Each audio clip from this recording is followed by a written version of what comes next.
I'm Liz Brown Swanson. Welcome to Community Connection on Location. Right now I'm at St. John Fisher.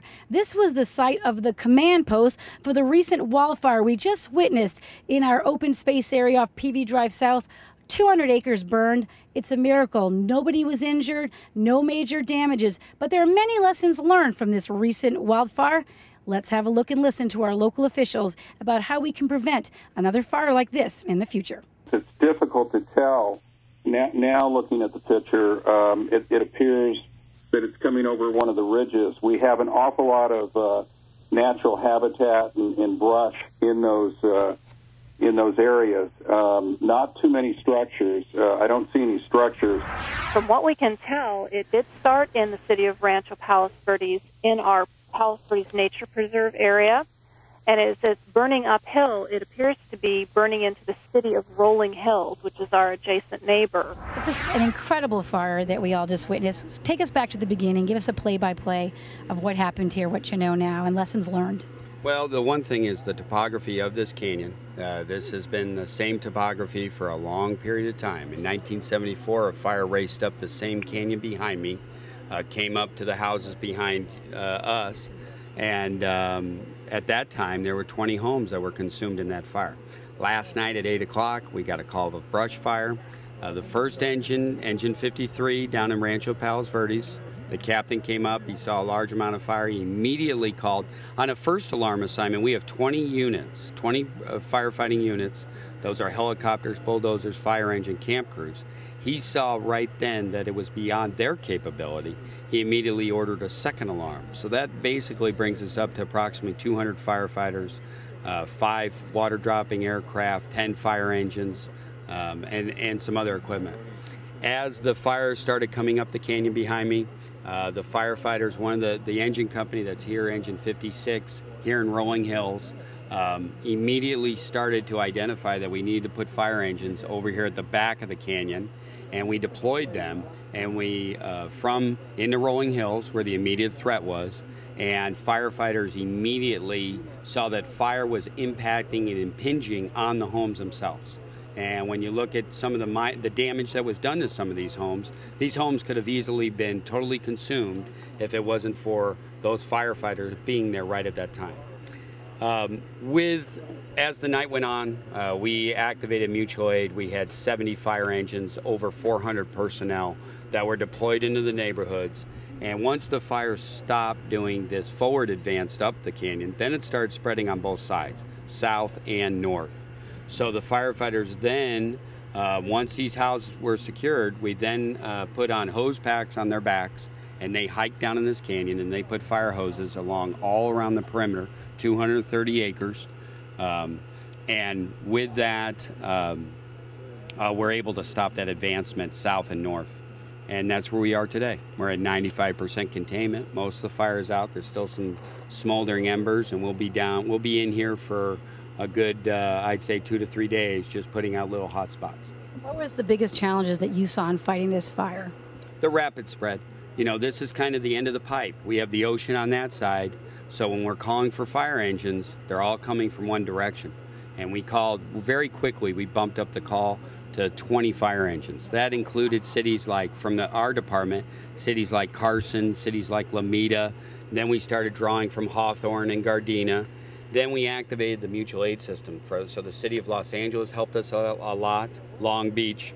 All the beach cities started to get that massive force coming into the neighborhoods. Of course, the challenge I would think with staffing and crewing with, we have the La Cañada fire, things are just going on everywhere, and it is peak fire season. That's correct, and that's something that keeps our guard up. We had extra staffing on duty just because of that. You know, one thing that was happening simultaneous, though, was the rapid deployment of the Sheriff's Department to get in here and do evacuations. It's a partnership that is really, a lot of it's unsung, that the sheriff is got deputies down here doing those kinds of things. So. And it was all said and done, nearly, I think, 2,000 were evacuated? That's correct, and the biggest thing, you know, homes with minor damage, but the bigger thing was the fact that we had any injuries to civilians and no injuries to firefighters. That's why we tell people to evacuate. We don't just guess about it. We say that they are in peril. You know, a home can be rebuilt, but we can't replace people.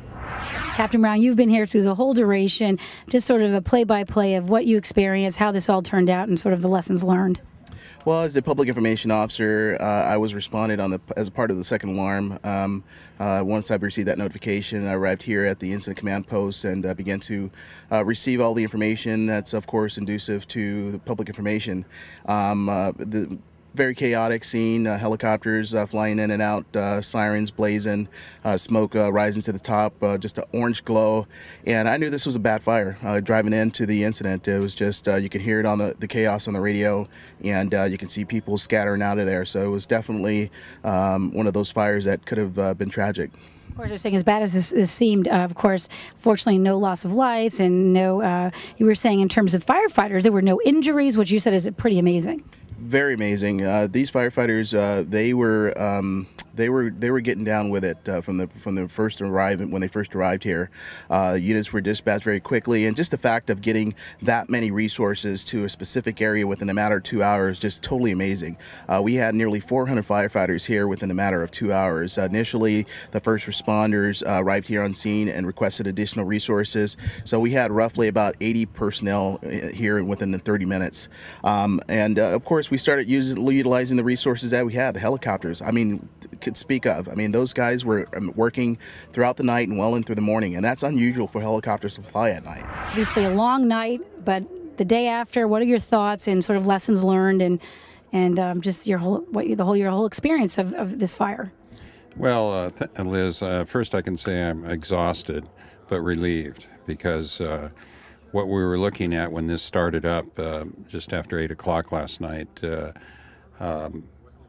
possibly bode a very disastrous fire for our community, and we're very, very fortunate. We just slipped by one here, and it's because of what LA County Fire and all the associated fire workers from the other jurisdictions, Long Beach and Los Angeles and the beach cities did, because the way it was moving last night at the beginning, had they not had the crews out immediately and they not brought in the water dropping helicopters, we would have been in serious trouble. I know you spent a lot of time, the media was talking with you, everybody wanted information. Talk about now the information, everything that you do know now, what residents need to know about this fire. Well, the fire is 90% contained. LA County Fire leadership believes that by tomorrow midday it should be 100% contained. They are working hotspots. 1,500 mandatory evacuations have now all been let back into their homes.